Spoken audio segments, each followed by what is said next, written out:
महापुरुषों के साथ क्या अन्याय करा है? उनकी जिंदगी को, उनके कृत्यों को हमने इतना अतिशयोक्तिपूर्ण महिमा मंडित किया कि वो बातें अब किसी मजाक जैसी हो गई। जो कोई इस चोटी पर चढ़ता है वो चढ़ता ही है आसमान के प्यार में। आसमान नहीं होता तो आप यहाँ क्यों आते हैं? ऊपर से कोई नहीं टपकता, सब इसी मिट्टी से पैदा होते हैं, और जैसे आप पैदा होते हैं वैसे ही वो महान लोग भी पैदा होते हैं। और जब आप ये मान लेते हो साफ साफ कि आप भी उन्हीं की तरह पैदा हुए हो, तो आप पे एक बड़ी भारी जिम्मेदारी आ जाती है। अब मैं कहूँ कि राजदीप कितना उठा सकते हो? बोलो 20 किलो। वो बाहर जंबो हाथी बंधा हुआ है, वो 2000 किलो उठाता है। इससे राजदीप को प्रेरणा मिलेगी? कोई क्यों नहीं मिलेगी? हम जब अपने महापुरुषों की बात करते हैं, अवतारों की बात करते हैं, मैं बार बार आपसे निवेदन किया करता हूँ, मत कहिए कि वो आसमान से उतरे थे। वो ज़मीन के लोग थे, और ज़मीन पर जितनी ऊंचाइयां हासिल की जा सकती थी उन्होंने हासिल करी। कोई ऊपर से शुरुआत नहीं करता, शुरुआत सब मिट्टी से करते हैं, सब इसी मिट्टी से पैदा होते हैं, सब एक जैसे पैदा होते हैं। किसी में कोई विशिष्ट दैवीता नहीं होती पैदा होते वक्त। हटाओ सब काल्पनिक कहानियां, सब इसी मिट्टी से पैदा होते हैं। ऊपर से पैदा हो करके कोई नीचे नहीं उतरता, सब यहीं पैदा होते हैं। हाँ, जो सब यहां पैदा होते हैं उसमें से कुछ इसी जमीन पर ऊंचाइयां छूते हैं अपने संकल्प, अपने प्रेम, अपने श्रम के द्वारा। बात समझ में आ रही है? तो आपको ऐसे दिखाया गया है, आपको दिखाया गया है कि ये जमीन है, ठीक है? आ रही भाई बात कैमरे में? हाँ, आपको दिखाया जमीन है, और ये यहां ये आसमान है। हाँ, और यहां ऊपर से सीधे कोई नीचे आ गया नीचे वालों की मदद करने के लिए, उसको आप बोल देते हो कि ये हमारा महापुरुष है। और महापुरुष की बात को और आगे बढ़ाते हो तो कह देते हो ये हमारे अवतार हैं। यही होता है ना? बात ये नहीं है, ऐसी नहीं होती है। कोई यहाँ से शुरुआत करके यहाँ नहीं आता, बात ऐसी होती है। यहाँ से ही शुरुआत की जाती है, सब यहीं से शुरुआत करते हैं, जैसे आपने करी है, मैंने करी है, एक एक व्यक्ति ने करी है, सब यहीं से शुरुआत करते हैं। और यहाँ से शुरुआत करके जो पृथ्वी पर ये आसमान है, आसमान का स्तर तो भाई अनंत होता है, बहुत ऊंचा है, पर मैंने यहाँ दिखा दिया क्योंकि इससे ऊपर जगह नहीं मेरे पास। तो ये आसमान है, और ये पृथ्वी की उच्चतम जगह है, इससे ऊपर पृथ्वी में कोई जगह नहीं। तो कुछ लोग होते हैं जो पृथ्वी पर पैदा होते हैं, हमारी आपकी तरह ही, जैसे घास पैदा होती है ज़मीन पर, वो उठते हैं, यहाँ तक पहुँचते हैं, और यहाँ तक पहुँचने के बाद वो कहते हैं सब नीचे वाले जो हैं ये भी तो अपने भाई बंधु ही हैं, इनको तड़पता छोड़ करके मैं अकेला इस ऊंचे एकांत शिवर पर कैवल्य पाकर क्या करूँगा? तो फिर वो यहाँ से ऐसे नीचे आते हैं। तो अगर अवतरण का मतलब नीचे आना भी है, तो वो नीचे आया जाता है पृथ्वी के ही इसी उच्चतम बिंदु से। समझ में आ रही बात? ये पृथ्वी की उच्चतम चोटी है, यहाँ तक चढ़ गए और फिर यहाँ से नीचे उतर गए। आसमान को छूना कुछ नहीं होता। तो आप पूछेंगे मुझसे कि फिर आसमान का इस पूरी प्रक्रिया में कोई महत्व, कोई योगदान ही नहीं है? बिल्कुल है। जो कोई इस चोटी पर चढ़ता है वो चढ़ता ही है आसमान के प्यार में। आसमान नहीं होता तो आप यहाँ क्यों आते? आसमान नहीं होता तो आप यहाँ क्यों आते? ये वो जगह है जहाँ आकर आसमान से संपर्क बन जाता है। जो लोग पहाड़ी जगहों पे गए उन्हें पता होगा कि सिग्नल कई बार थोड़ा ऊंचाई पे जाके मिलता है। सिग्नल कहाँ से आ रहा होता है? आसमान से। आसमान का सिग्नल थोड़ी ऊंची जगह पे जाके मिलता है, यहाँ नीचे घाटियों में सिग्नल मिलता नहीं। तो आसमान से अगर सिग्नल वाला नाता जोड़ना हो तो ऊंची जगह पे जाना पड़ता है। तो इस पूरी प्रक्रिया में आसमान का किरदार बिल्कुल है। क्या है? वही तो वो है जिसके प्रेम में हम इस ऊंचाई तक चढ़ाए। आकाश ने बुलाया तभी तो हम धरती की सबसे ऊंची चोटी तक चढ़ाए। आकाश नहीं होता तो हमें इस चढ़ाई की जरूरत क्या पड़ी थी?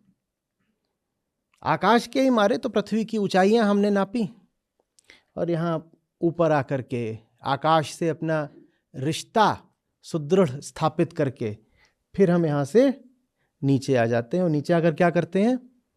सब जो नीचे बैठे हुए हैं उनको हाथ देते हैं, सहारा देते हैं, आओ तुम भी चलो, चोटी पे आओ, जो भी मुश्किल है झेल लेंगे, क्योंकि वहाँ जा कर के जो मिलेगा वो चीज़ बड़ी ऊंची है। उसको प्रेम बोलते हैं, उसे फिर संतुष्टि बोलते हैं, आनंद बोलते हैं। समझ में आ रही है बात? आप अगर सबको ये बताओ कि यहां तक चढ़ो तो लोगों में उत्साह भी बना रहेगा और ईमानदारी भी, क्योंकि यहां तक चढ़ा जा सकता है। पर उनको बोल दोगे कि चले जाओ सीधे आसमान पर, तो सिर्फ पाखंड मिलेगा, और ये पाखंड हमने दुनिया भर में देखा है। समझ में आ रही है बात ये? और हमारी बड़ी इच्छा ये रहती है लगातार कि जो कोई हमें थोड़ा ऊंचा मिले उसको हम क्या घोषित कर दें? आसमानी है, आसमानी, आकाशीय है। He has descended right from the skies. आसमान से कोई नहीं उतरता। मैं पिछले 15 वर्षों से यही आप लोगों को बार बार समझाए जा रहा हूं। बहुत छोटी सी बात है, हम मानने को तैयार नहीं होते। सब इसी मिट्टी से पैदा होते हैं, प्रकृति सबकी माँ है, सब यहीं से उठे हैं। और कोई कितना भी ऊंचा उठ जाए आकाश में नहीं जा करके मिल जाएगा। हाँ, पृथ्वी पर इसी पार्थिव तल पर जो उच्चतम स्थान हासिल किया जा सकता है वो आप जरूर हासिल कर सकते हो, और उस उच्चतम स्थान पर आकाश से बड़ा आत्मीय संबंध बन जाता है, ये आप कर सकते हो। समझ में आ रही है बात? ये जमीन का आदमी रहेगा तो जमीन का ही।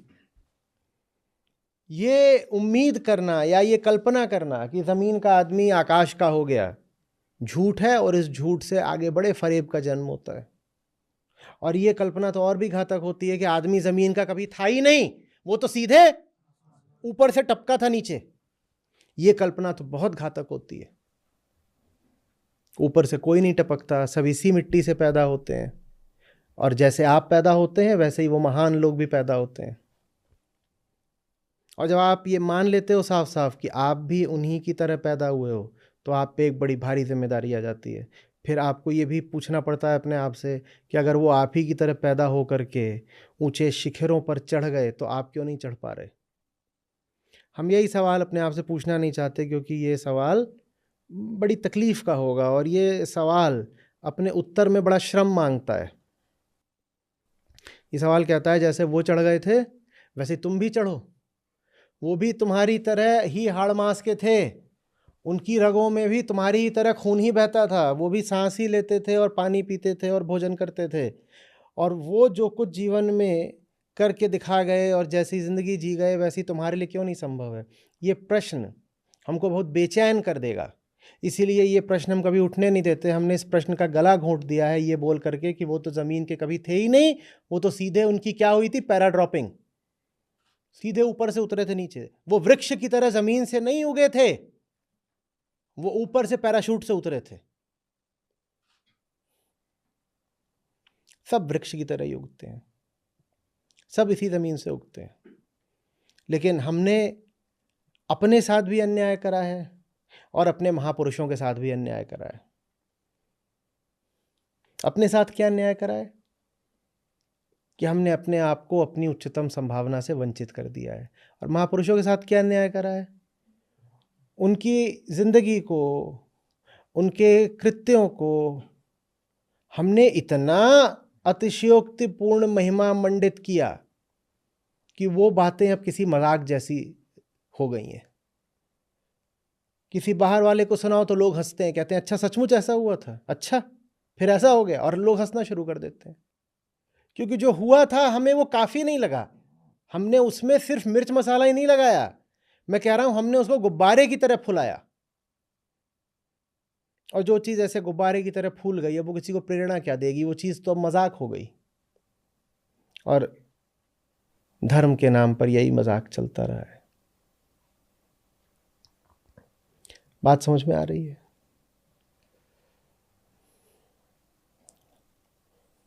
हम अपने महापुरुषों के जीवन के संघर्षों को कभी साफ साफ बताना नहीं चाहते हम, क्योंकि जो हुआ था हमें वो काफ़ी नहीं लगा, हमने उसमें सिर्फ मिर्च मसाला ही नहीं लगाया, मैं कह रहा हूं हमने उसको गुब्बारे की तरह फुलाया। और जो चीज़ ऐसे गुब्बारे की तरह फूल गई है वो किसी को प्रेरणा क्या देगी? वो चीज़ तो मजाक हो गई। और धर्म के नाम पर यही मजाक चलता रहा है। बात समझ में आ रही है?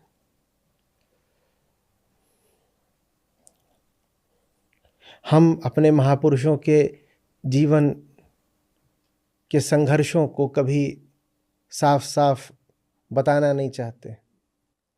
हम उनकी हारें छुपाते हैं, हम उनकी पीड़ाएं छुपाते हैं। जो संघर्षरत होता है उसे विफलताएं भी मिलती हैं, हम उनकी विफलताओं को बिल्कुल छुपा जाते हैं। जो ज़मीन से उठा है उसमें कुछ दुर्बलताएं भी होती हैं, हम उनकी दुर्बलताओं को बिल्कुल छुपा जाते हैं। क्योंकि हमें क्या दावा करना है? हमें दावा ये करना है वो पूर्ण है, वो परफेक्ट हैं, क्योंकि वो सीधे आसमान से उतरे हैं। हम उनकी दुर्बलताएं छुपाते हैं, उनकी हारें छुपाते हैं, उनकी कमियां छुपाते हैं। नहीं तो हमें एक बड़े कटीले सवाल का जवाब देना पड़ेगा। सवाल यह है, उनके पास भी दुर्बलताएं थीं, वो फिर भी जूझते रहे और जीत कर दिखाया।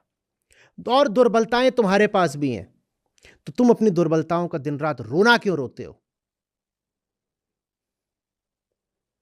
और हम अपनी दुर्बलताओं का रोना रो सकें और अपनी दुर्बलताओं को कवच बनाकर अपने अहंकार की रक्षा कर सकें, इसके लिए जरूरी हो जाता है कि अपने महापुरुषों को दुर्बलता रहित दिखाओ। दिखाओ, उनके पास तो कोई दुर्बलता थी नहीं, वो तो भगवान जी थे। तो इसीलिए वो जिंदगी में इतने बड़े बड़े काम कर गए। क्यों? क्योंकि वो तो विशेष पैदा हुए थे ना, वो तो सीधे आसमान से आए थे। उनके पास तो कोई दुर्बलता थी नहीं, वो तो परफेक्ट मॉडल थे, तो इसलिए वो इतने बड़े बड़े काम कर गए। और मैं तो बेचारा जमीन का हूं, मुझे तो ये कमजोरी है, मुझे तो ये दर्द हो जाता है, मुझे दुख हो जाता है, मुझे आलस आ जाता है, मुझे चोट लग जाती है, तो मैं कैसे कोई जबरदस्त काम करके दिखाऊं? अब ये तर्क बढ़िया बैठ जाता है। उनके पास दुर्बलता नहीं थी, उन्होंने ऊंचे काम कर दिया। हमारे पास दुर्बलता नहीं है, हम ऊंचे काम नहीं कर रहे हैं, बात बराबर हो गई। साहब, दुर्बलताएं उनके पास भी वैसी ही थीं जैसे आपके पास है, और हार उन्होंने भी बहुत खाई है, विफलताएं उन्होंने भी बहुत झेली हैं।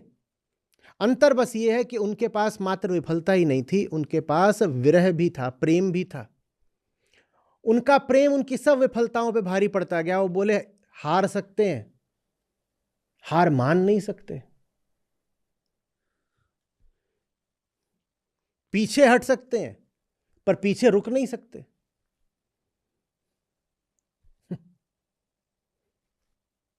समझ में आ रही बात? हमें प्रेम है तो हम तो जूझते रहेंगे, कितनी भी बार हार हो जाए हम तब भी जूझते रहेंगे, कितनी भी बार गिर जाए हम फिर उठ उठ के खड़े होते रहेंगे। हार उनके पास भी थी, हार आपके पास भी है, बस आपके पास प्रेम नहीं है। उनके पास आकाश के लिए प्रेम था, और आकाश के लिए जब प्रेम होता है ना, तो वो आपको पृथ्वी के सबसे ऊंचे स्थान पर पहुंचा देता है।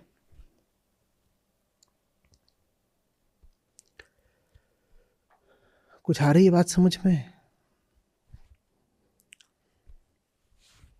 किसी भी महापुरुष को भगवान बना देना उसके साथ बड़ी नाइंसाफी है।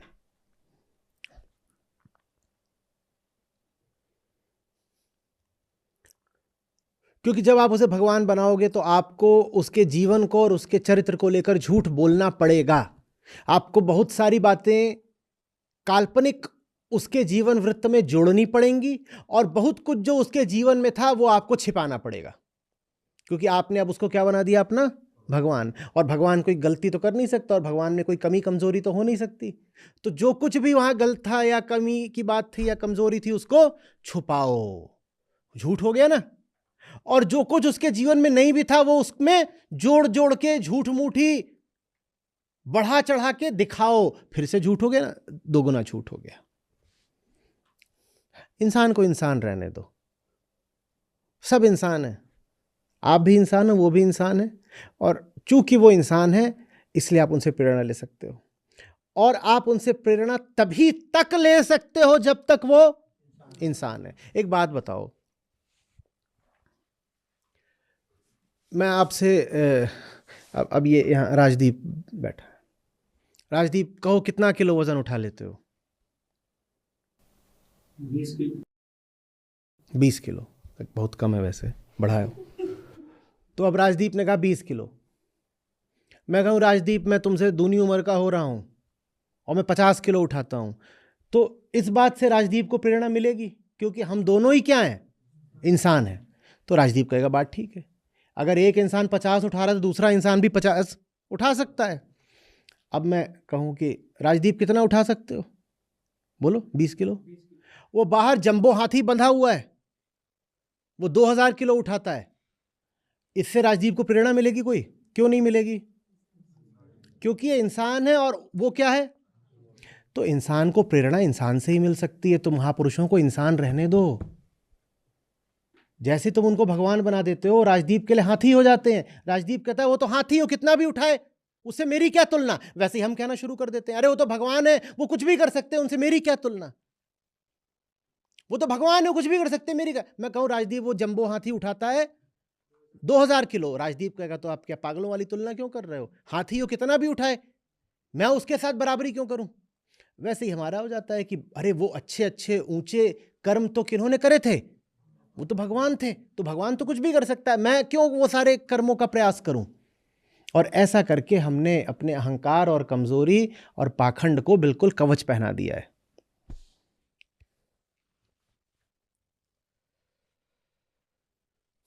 समझ में आ रही है बात कुछ?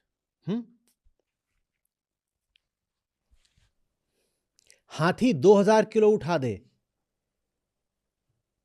ये बड़े श्रेय की बात है, या इंसान 200 किलो भी उठा दे तो?